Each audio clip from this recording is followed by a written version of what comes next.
Shalom, jumpa lagi. Doa kami untuk setiap orang yang mendengarkan rekaman ini diberkati Tuhan. Namun sebelum kita mendengarkan kebenaran firman Tuhan, mari kita sama-sama berdoa. Bapa dalam surga, terima kasih Tuhan. Engkau masih menyertai setiap kami. Tuhan berkati setiap orang yang mendengarkan rekaman firman Tuhan ini. Tuhan menolong kami agar firman Tuhan ini boleh jatuh ke tanah yang subur dan dia boleh berakar, bertumbuh dan berbuah. Terima kasih Tuhan, berkati kami, siap diberkati Tuhan. Di dalam nama Tuhan Yesus kami berdoa. Amin.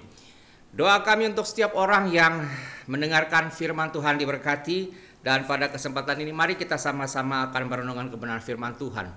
Kalau kita boleh kilas balik tahun 2019 di bulan Desember, orang beramai-ramai mulai membuat resolusi. Mungkin Bapak Ibu Saudara sekalian juga termasuk orang-orang yang melakukan revolusi pada saat itu. Jadi resolusi yang kita buat pada waktu itu adalah bagaimana kita memandang tahun 2020 dengan penuh keyakinan, cerah, masa depan penuh dengan harapan. Tetapi begitu kita memasuki tahun 2020, kita dikejutkan dengan berita bahwa di China terkena imbas sebuah virus yang pada waktu itu belum jelas dari mana asal usulnya dan bagaimana dampaknya. Tetapi baru memasuki bulan Maret 2020, kita mendengarkan sama-sama betapa kagetnya di Indonesia virus COVID-19 pertama kali diumumkan Presiden kita, Bapak Jokowi. Dan setelah itu, tahun 2020 sampai kita tutup tahun 2020, wabah COVID-19 mencapai klimaksnya. Lebih dari 200 negara terpapar oleh virus COVID-19. Dan 2020 adalah masa-masa yang sangat kelam untuk semua orang.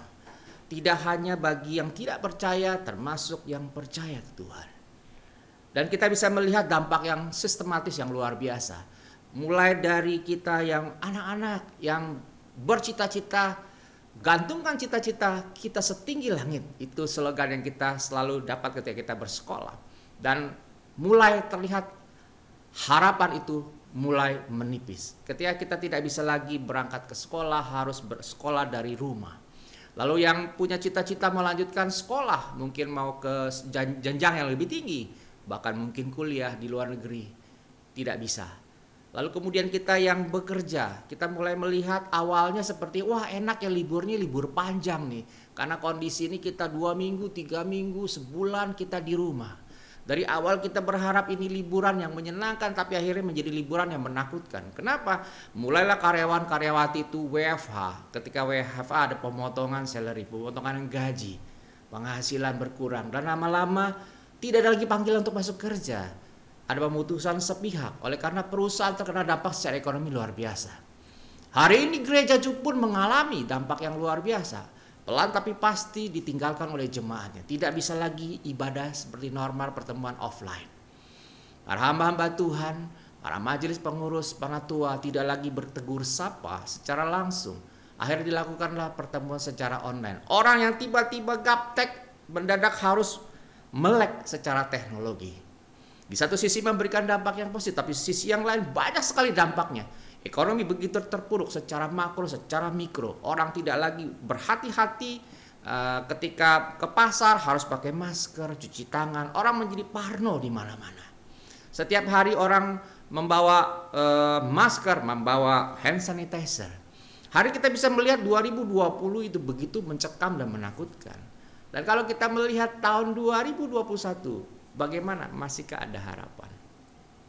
Masihkah kita membuat resolusi di tahun 2020 untuk tahun 2021? Ada begitu banyak kita melihat hari ini orang menjadi stres, menjadi gelisah, menjadi takut, menjadi khawatir. Dan pada akhirnya menganggap Tuhan itu di mana? Tuhan tidak lagi menunjukkan kuasanya. Mulai orang meragukan imannya, mulai meragukan kepercayaannya. Saudara dikasih Tuhan, bagaimana tahun 2021 ini? Mari kita merenungkan sejenak, apakah janji-janji Tuhan itu masih tetap ya dan amin? Dan apakah tahun 2021 dan tahun-tahun berikutnya masih secerah janji-janji kebenaran firman Tuhan? Mari kita merenungkan sejenak dampak yang luar biasa ini. Kita sepertinya diperhadapkan kepada satu situasi di mana kita diarahkan masuk ke sebuah terowongan, tunnel, di mana terowongan ini begitu gelap gulita sehingga di dalamnya kita tidak ada cahaya dan kita tidak tahu kapan ujung ini akan berakhir. Tidak bertepi, semua porak-poranda. Dan hari ini kita bisa menyaksikan dari berita ada negara-negara yang selama ini mempertahankan kebebasan agar tidak terjadi lockdown. Akhirnya di bulan ini pun mereka melockdown yang pertama kali. Ada negara-negara lain juga yang selama ini berpikir bahwa kasus ini atau kondisi ini, COVID ini, wabah ini tidak akan memberikan dampak terlalu signifikan karena mereka negara yang memiliki kekuatan fundamental ekonomi yang sangat baik. Tapi hari ini kita bisa melihat bagaimana mereka diambang kehancuran juga. Bisa terjadi perang saudara. Terjadi begitu banyak perpecahan di sana. Dan kondisi-kondisi ini juga kita alami di Indonesia.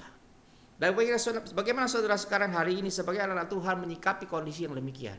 Ada begitu banyak orang, ada hamba-hamba Tuhan yang menyampaikan, jangan khawatir, jangan takut. Tuhan beserta dengan setiap orang yang percaya kepada Dia. Tapi ketika kita menyaksikan secara fakta, masihkah saudara percaya bahwa ada penyertaan Tuhan? Dan untuk ini mari kita sama-sama kembali kepada firman Tuhan. Apa yang Tuhan ingin kita lakukan dalam kondisi tahun 2021 yang serba tidak pasti dan seperti tidak ada harapan.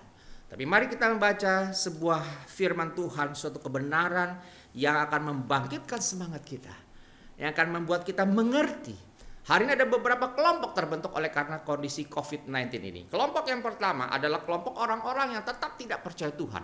Semakin hari semakin tidak percaya Tuhan. Dia melihat kalau orang-orang yang beragama apapun itu Tuhan yang berkuasa, Tuhan yang memperhatikan, Tuhan yang peduli. Tapi hari ini mereka melihat tidak nampak Tuhan yang peduli.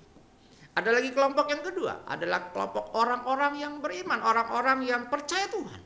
Dan hal ini kita bicara tentang kekristenan. Dan kekristenan terbagi juga. Kelompok yang pertama adalah mereka berkata, mari kita semakin dekat kepada Tuhan dan berdoa bersama-sama.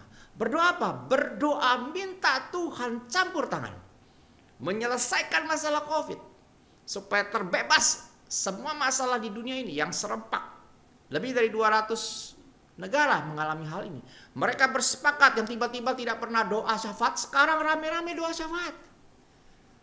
Yang jarang berdoa sekarang rame-rame berdoa. Kelompok ini berdoa minta Tuhan campur tangan supaya selesai masalah ini. Jadi kalau kita melihat kelompok yang ini adalah kelompok bicara bagaimana Tuhan melakukan satu tindakan, sebuah action di mana ini selesai bahwa Tuhanku, Tuhan yang luar biasa. Gitu ya. Artinya hidup harus dilanjutkan. Tapi ada kelompok kedua orang Kristen yang berdoanya begini. Dia berdoa, Tuhan, terima kasih untuk kesempatan yang Tuhan izinkan kami bisa bersekutu lebih intens, lebih akrab dengan Tuhan. Tetapi yang sisi lain yang didoakan adalah Tuhan segeralah datang. Itu yang mereka doakan. Kenapa? Karena mereka berharap kalau ini selesai dengan Tuhan datang, semua di rapture. Mereka berharap penyelesaian dari Tuhan adalah ini masa akhir zaman terakhir di mana Tuhan diharapkan segera datang. Nah, ada kelompok-kelompok yang demikian. Pertanyaannya, kita ada di mana hari ini? Mari kita kembali kepada kebenaran firman Tuhan. Firman Tuhan terambil dari 2 Tawarik pasal yang ke-7. Saya akan bacakan demikian firman Tuhan.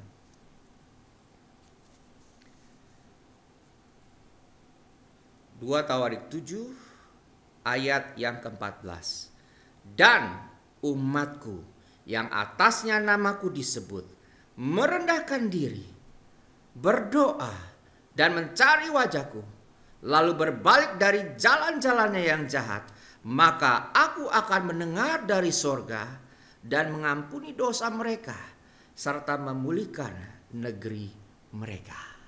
Firman Tuhan ini terambil ketika Tuhan menampakkan diri kepada Salomo untuk yang kedua kalinya.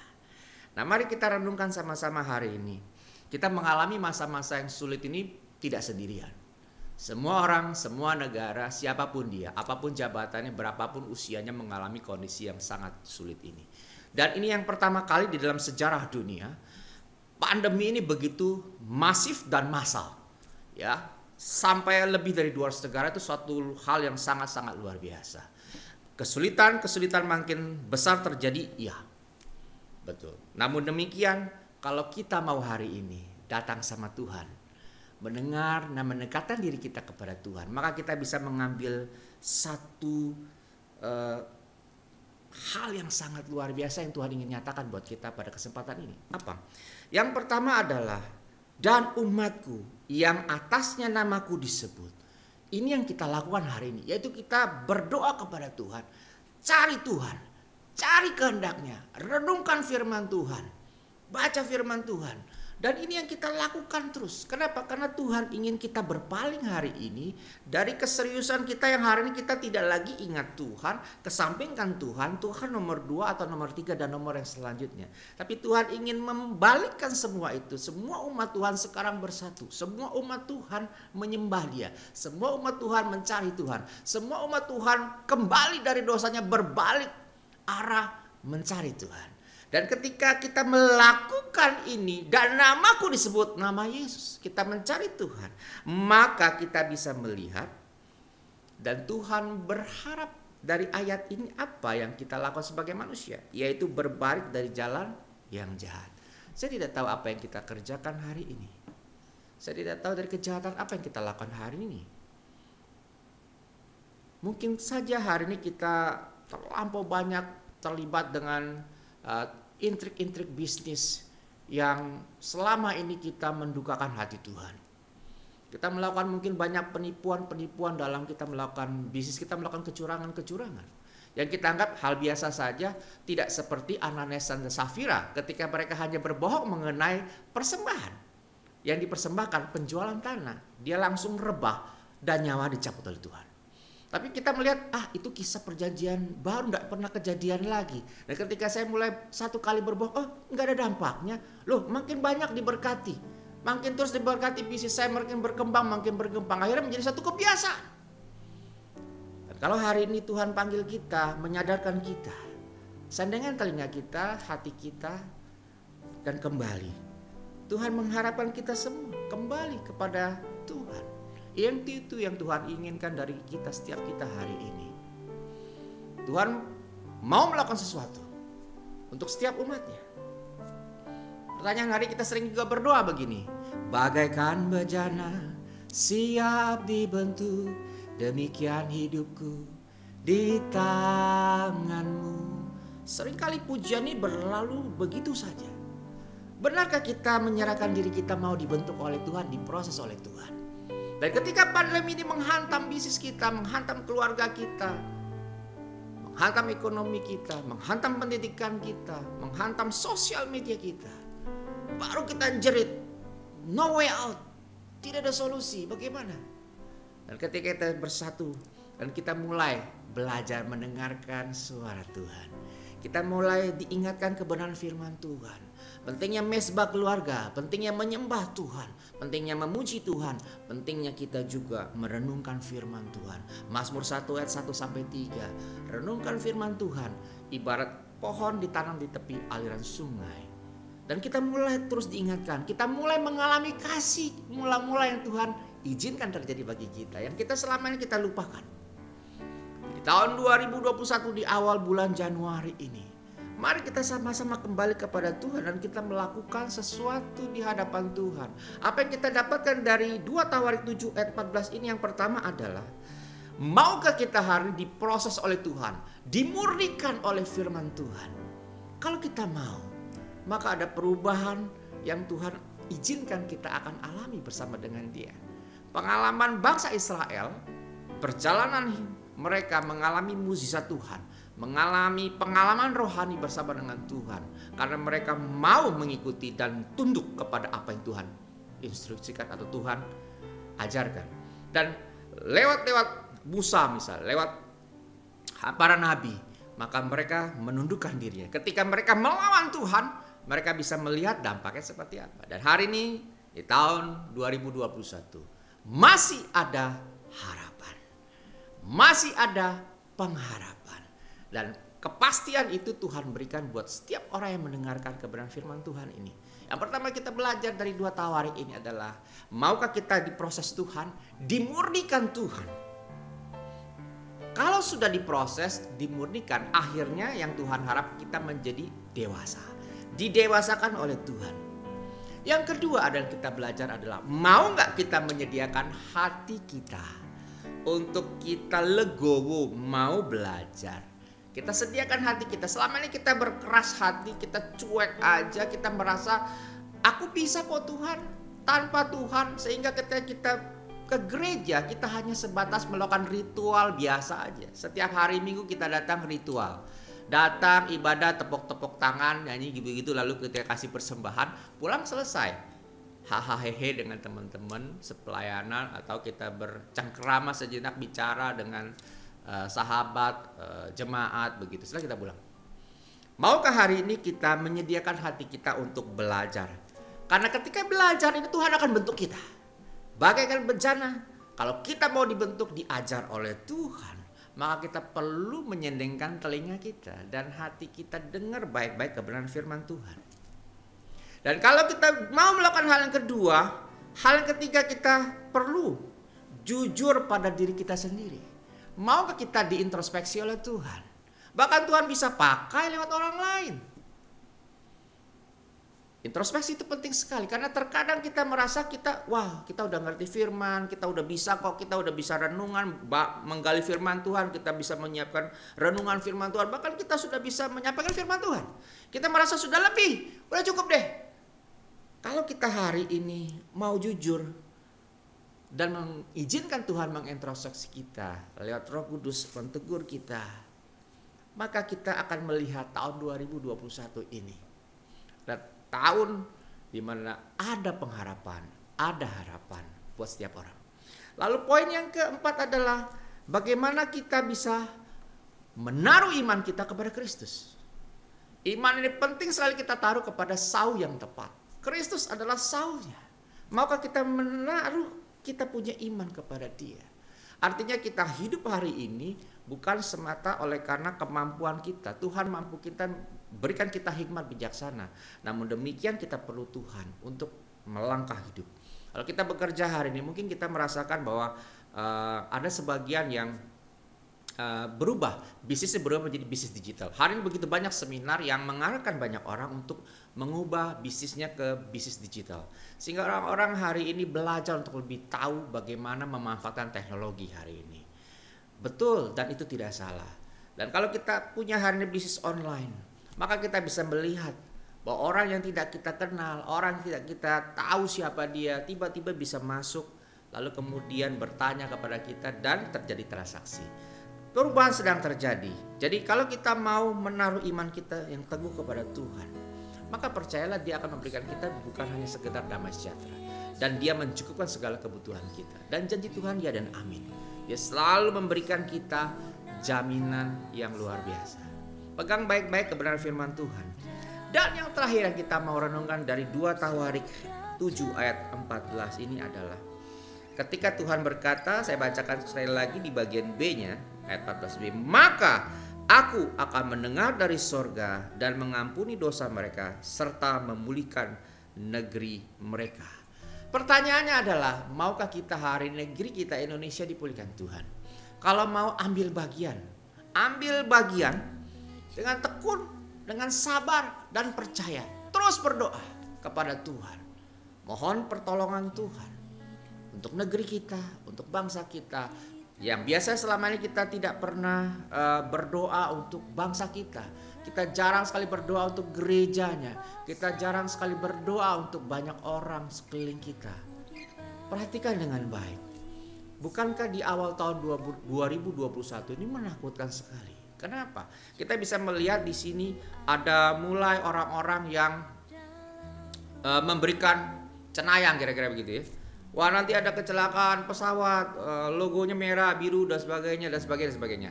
Nah, ramalan-ramalan ini akan membuat akhir banyak orang menjadi takut dan khawatir.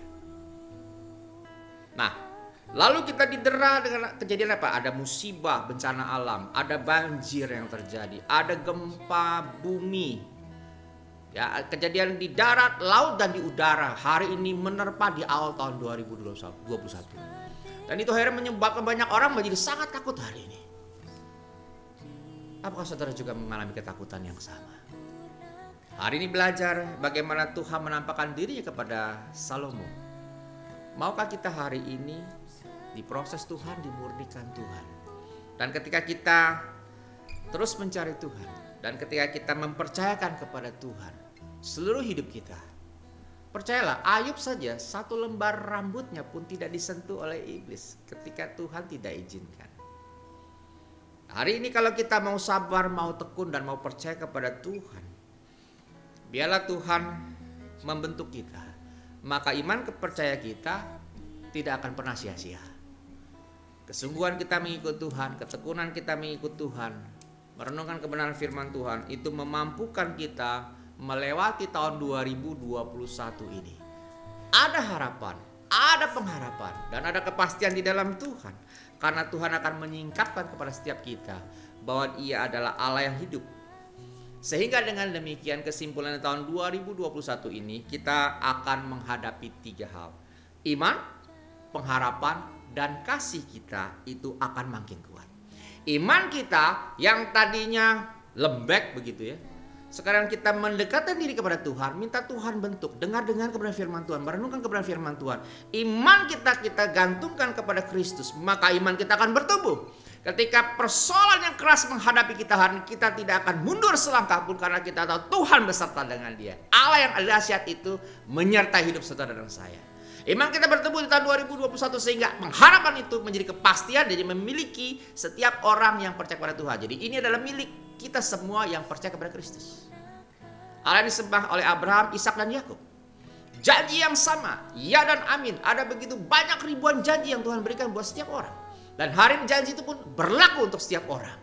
Mari kita menyadarkan diri kita. Yang kedua adalah kita bicara tentang pengharapan. Masih ada harapan? Ya, pasti ada pengharapan.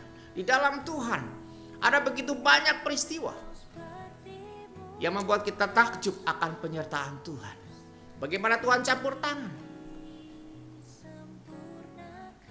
Ketika saya melihat perjalanan hidup saya pribadi, saya melihat bagaimana sesuatu yang sepertinya tidak mungkin. Sepertinya tidak ada jalan keluar. Sepertinya semua itu gelap. Namun Tuhan menunjukkan dengan caranya. Kita tidak bisa mendikte Tuhan. Kita tidak bisa berkata doa ini mesti jawabnya seperti ini Tuhan. Mestinya pandemi ini berakhir seperti ini. Skenario itu boleh saja kita buat dalam konsep pemikiran kita yang kecil sekali. Kita tapi tidak bisa mendikte Tuhan bagaimana Tuhan harus bekerja. Dia selalu punya cara yang ajaib. Kalau kita melihat kembali firman Tuhan, Sadra, Mesa, Abednego, termasuk Daniel, tidak pernah punya pengalaman. Ketika Sadra, Mesa, Abednego diperhadapkan kepada Raja Nebukadnezar, kalau engkau tidak menyembah patung, maka mereka yang tadi adalah pejabat yang dihormati, maka harus dilempar ke dalam api. Dan bahkan yang melemparnya pun harus mati karena saking panas di dapur api itu. Belum pernah terpikirkan, belum pernah juga dirasakan, gak ada pengalaman sama sekali. Dan secara pribadi kita tidak pernah menyaksikan itu. Tetapi kalau kita hari itu diizinkan Tuhan ada di situ, ada di dekat dengan Sadra, Mesa, Abednego, kita bisa menyaksikan sejenak mereka akan berpikir secara normatif, secara normal kita manusia, bahwa itu sesuatu yang sangat menakutkan. Ketika Daniel diperhadapkan di dalam gua singa, saya berpikir Daniel bukan serta-merta ketawa-ketawa. Dia juga bergumul luar biasa.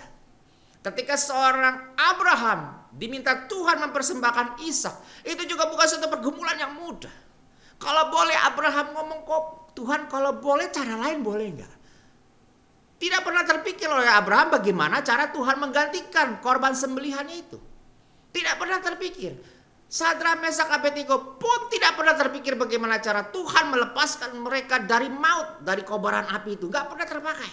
Gak pernah terlintas di benak mereka. Demikian punya Daniel, gak pernah terlintas. Tidak pernah.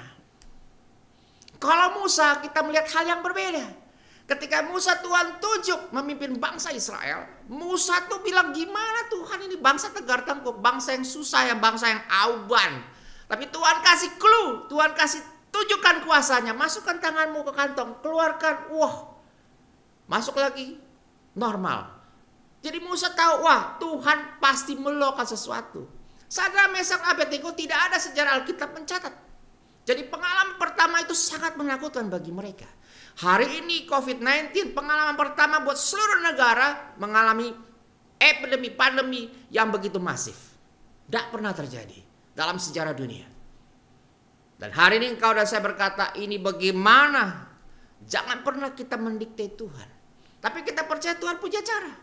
Dan Tuhan tunjukkan, dan itu sejarah dicatat dalam Alkitab. Kita bisa belajar Sadrak, Mesak, Abednego, termasuk Ayub, termasuk Daniel. Kita bisa melihat bagaimana cara Tuhan yang ajaib itu. Bagaimana Tuhan menyelamatkan orang-orang, menyelamatkan umatnya. Saudara dikasih Tuhan, coba kalau kita hari ini Tuhan izinkan kilas balik ya. Kalau kita pernah melihat sebuah film, ya film tentang Nabi Musa, kita bagaimana melihat dengan teknik yang teknologi terkini, bagaimana prosesi laut itu dibelah dua. Itu teknik. Bayangkan hari ini kalau kita sebagai umat Tuhan, ya ada di tengah-tengah kondisi mencekam, di belakang diuber-uber tentara yang pastinya kalau ketangkep mati, ya yang paling mudah itu adalah bukan dipanah ditombak tapi ditangkap di penjara, kira-kira begitu. Tapi yang paling mungkin adalah mati. Karena takut ya lari. Kalau nggak takut ya berhadapan langsung. Tapi mereka tidak punya senjata untuk melawan, tidak cukup. Ya karena tentara yang sangat lengkap pasukannya. Tapi ketika laut dibelah dan mereka masuk di tengah-tengah laut itu, membelah laut dan menyeberang. Saya yakin dan percaya itu suatu pengalaman yang tidak pernah mereka bisa lupa seumur hidup. Persoalannya adalah hari ini pandemi ini adalah pengalaman kita yang pertama. Maukah kita percayakan kepada Tuhan bahwa Dia sanggup membelah laut, membelah pandemi ini? Kalau saudara percaya pimpinan penyertaan Tuhan, apa yang firman Tuhan catat di sini, apa yang firman Tuhan sudah ceritakan buat kita hari ini, bukankah kita semakin takjub kepada Tuhan? Sehingga pengharapan kita di tahun 2021 menjadi pasti, menjadi sangat pasti. Dan ketika kita bicara iman kita bertumbuh, kita pengharapan kita makin pasti. Yang terakhir bicara tentang kasih. Kasih kita akan semakin kuat. Kita mulai memperhatikan orang lain. Kita mulai mendoakan orang lain. Kita mengulurkan tangan kita. Ketika ada saudara-saudara seiman kita yang memerlukan pertolongan kita. Hari ini bertanggung-tanggunganlah kita satu dengan saudara kita seiman. Doakan mereka. Hibur mereka. Ajak bicara. Kalau saudara harus mengeluarkan sejumlah dana, percayalah Tuhan izinkan itu bisa terjadi. Tuhan pakai saudara dan saya hari ini menjadi saluran berkat. Percayalah bahwa 3 hal iman, pengharapan, dan kasih di tahun 2021 ini akan menjadi guidance kita dalam mengiring Tuhan. Sebagaimana Tuhan menyertai Salomo, saya terlebih percaya hari ini Tuhan pun akan menyertai kita hari ini. Berdoa, berserah kepada Tuhan. Sehingga dengan demikian kita akan memiliki hikmat daripada Tuhan. Dan itu akan membedakan saudara dengan orang lain. Saudara akan melihat bagaimana janji firman Tuhan itu nyata ya dan amin di tahun 2021 ini. Meskipun kita menyadari kondisi tidak mudah, tapi percayalah dengan iman, pengharapan, kasih kita yang Tuhan sempurnakan, kita bisa melihat janji Tuhan itu iya dan amin di dalam perjanjian baru. Saya bacakan dari Roma pasalnya yang kelima, ayat yang ketiga sampai yang kelima. Demikian firman Tuhan, Roma pasal 5 ayat 3 sampai 5. Dan bukan hanya itu saja, kita malah bermegah juga dalam kesengsaraan kita. Karena kita tahu bahwa kesengsaraan itu menimbulkan ketekunan. Dan ketekunan menimbulkan tahan uji. Dan tahan uji menimbulkan pengharapan. Dan pengharapan tidak mengecewakan. Karena kasih Allah telah dicurahkan di dalam hati kita oleh Roh Kudus yang telah dikaruniakan kepada kita. Yes, Roh Kudus sudah diberikan. Saudara sudah memiliki Roh Kudus itu dalam hati saudara. Dan Dia akan menyempurnakan. Dan pengharapan kepada Kristus itu tidak pernah mengecewakan. Kesulitan-kesulitan kita hari ini, kesengsaraan kita hari ini, stresnya kita hari ini akan menimbulkan ketekunan. Dan ketekunan itu akan menimbulkan tahan uji. Dan untuk inilah kita ada di sini tengah-tengah dunia. Dan iblis bekerja dengan sangat luar biasa hari ini. Dan jangan pernah lupa bahwa dunia dalam kekuasaan kerajaan iblis. Oleh karena itu umat Tuhan hari ini haruslah kita sama-sama berdoa. Dan pengharapan itu kepada Tuhan tidak pernah mengecewakan. Jadi 2021 jangan pernah khawatir dan takut. Jangan pernah kecewa. Karena pengharapan kepada Tuhan tidak pernah mengecewakan. Dan 2021 ada pengharapan untuk saudara yang percaya. Tuhan Yesus memberkati siapapun yang mendengarkan kebenaran firman Tuhan ini. Mari kita berdoa. Bapa yang baik, terima kasih Tuhan untuk kebenaran firman Tuhan. 2021 masih ada pengharapan untuk setiap kami yang menggantungkan iman percaya kami. Tuhan, terima kasih Tuhan, kami merindukan Tuhan membuat kami semakin hari semakin taat. Ajar kami Tuhan, didik kami dan bentuk kami seturut kehendak Tuhan, agar hidup kami boleh memancarkan kasih Tuhan. Tolong kami Tuhan untuk kami boleh sama-sama semakin hari semakin kuat, agar iman, pengharapan dan kasih kami di tahun 2021 semakin bertumbuh. Terima kasih dan ampuni segala kesalahan dan dosa kami yang mendukakan hati Tuhan. Kami terus berdoa untuk setiap orang yang mendengarkan firman Tuhan, diberkati Tuhan. Yang mengalami sakit penyakit Tuhan lawat. Yang saat ini sedang dalam kondisi kesusah dalam ekonomi, Tuhan juga buka jalan dan beri pengharapan untuk mereka. Yang memerlukan pekerjaan, Tuhan juga buka jalan. Ya Tuhan, berikan hikmat marifat daripada Engkau, sehingga dengan demikian Tuhan setiap orang diberkati Tuhan. Terima kasih, terus berdoa untuk pemerintahan kami Bapak Presiden Jokowi dengan seluruh jajaran kementerian, bahkan sampai tingkat paling bawah di desa-desa. Tuhan menolong Tuhan agar kondisi ini untuk bangsa kami Tuhan, kami boleh melewati bersama-sama. Tuhan juga menolong untuk setiap orang boleh disiplin kepada diri mereka sendiri, supaya mereka juga bukan hanya menyelamatkan nyawa mereka, tapi juga untuk orang lain. Tuhan menolong terus Tuhan untuk COVID-19 ini Tuhan, untuk tindakan-tindakan yang dilakukan bagi kami yang terkena, untuk para dokter, untuk tenaga medis, suster. Tuhan juga menolong melindungi mereka di dalam mereka menjalankan tugas mereka pagi, siang, malam. Di dalam jerih payah mereka Tuhan jaga, Tuhan lindungi. Terima kasih Bapa, kami menyerahkan setiap sidang jemaat dan setiap orang yang mendengarkan firman Tuhan. Tuhan berkati. Kami menyerahkan doa ini hanya di dalam nama Tuhan Yesus, Tuhan dan Juru Selamat kami yang hidup. Kami berdoa. Sidang jemaat dikasih Tuhan, terimalah berkat Tuhan. Kiranya kasih daripada Allah Bapa, anugerah dan damai sejahtera daripada Tuhan kita Yesus Kristus, dan penyertaan dengan Roh Kudus menyertai saudara mulai saat ini sampai Maranatha, Tuhan Yesus datang yang kedua kali. Amin. Tuhan Yesus memberkati.